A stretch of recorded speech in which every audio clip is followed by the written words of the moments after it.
Maaring sampa ng kasong kriminal si Senador Robin Padilla sa pagtulong naman kay Senador Ronald De La Rosa sa pagtakas sa Senado. Ayon kay Attorney Antonio Odi Bucoy, na miyembro ho ng Free Legal Assistance Group of FLAG at Movement of Attorneys for Brotherhood, Integrity and Nationalism o MABINI, mismong si Senate President Alan Peter Cayetano nagsabi na si Padilla ang kasama ni De La Rosa sa pag-alis sa Senado.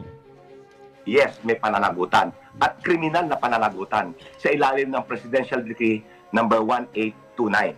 Okay? Ito ho yung act, ito yung batas penalizing the apprehension of penalizing obstruction of justice, no?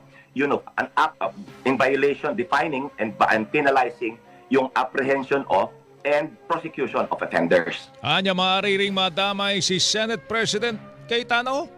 Meron hong malinaw na pananagutan dyan. Hindi lang si Senator Padilla. Maaari ho nating i-stretch pa to hanggang kay Senate President Peter Cayetano. Kasi unang-una, there is no such thing as protective custody ng Senado.